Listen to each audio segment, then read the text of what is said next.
My name is Connie Langham. I'm the historian at Wilsons Creek National Battlefield. I've been here for over 20 years. We're standing in front of the John Ray House, originally started construction in 1852, finished in 1853, and is a field hospital during the Battle of Wilsons Creek on August 10, 1861. The Battle of Wilsons Creek is fought very early in the war. War starts in April, we're fought in August. There's no blue or gray yet. We're the first large battle west of the Mississippi River. And we have the distinction or honor, whichever you choose to believe. We have the first Union general killed in combat here at the Battle of Wilsons Creek, and that's General Nathaniel Lyon. The Union Army comes out here to make a stand, to drive the Southerners out of Missouri.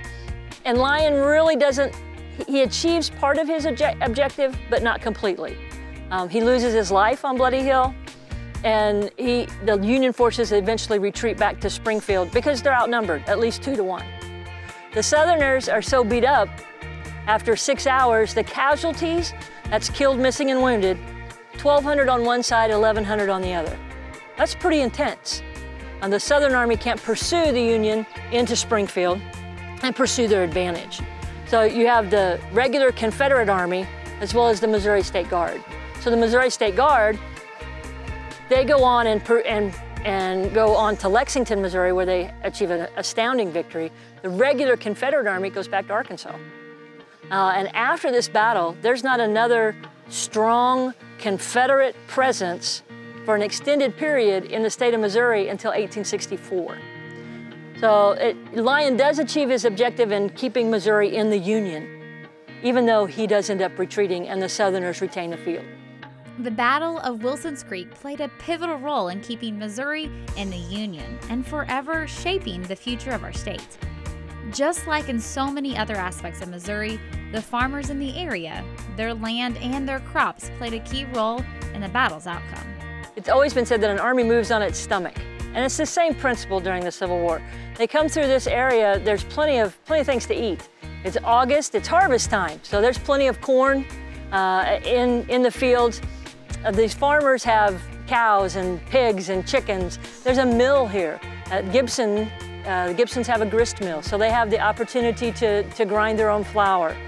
So that's why, one of the big reasons that it's fought here. The Rays are probably one of the more influential, more wealthy folks in the area, the Rays and the Sharps. And so you're gonna have corn and oats. The Rays have at least one orchard that we know of, probably 2. So he has apples and peaches. So he has over 400 acres. So it's pretty nice farmland. I mean, this is pretty good agricultural country. John Ray's getting ready to harvest his crop. That's his money for the winter.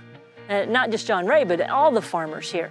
And when the battle takes place, there's a part of the battle that takes place in Ray's cornfield. That cornfield's gone. Soldiers come through here. They don't have, again, we're early. So there's not the supply train. So they're not getting meals and food for either side. So there's a pig running by. Guess what? Those soldiers are probably gonna take that pig and that's dinner. They're gonna take corn from the cornfield. That's dinner. The fences that you see around the farmstead here, they gotta have something to make their fire, okay? They'll take the top rail. They'll ask permission to take the top rail. Well, the next guy comes along and asks permission to take the top rail. So those fences get deteriorated as well. It's not just 6 hours on an August morning that has an impact on the farmers. It's for months, years after that.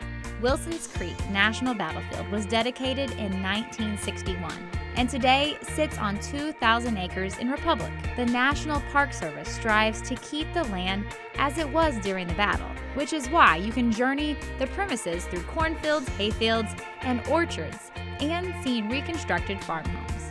Today, they look to protect the surrounding area from urban encroachment. I'm Ted Hilmer, the superintendent of Wilsons Creek National Battlefield. The NRCS, as I understand it too, they have a program and it's basically conservation easements, and we buy the actual easements from willing sellers, which basically allows us to keep the area around the park as an open area, cultural landscape as we like to call it, farm area. NRCS is very concerned about the soil and the land itself. It fits in well with them, fits in well with our mission, and we're here to preserve this landscape for future generations.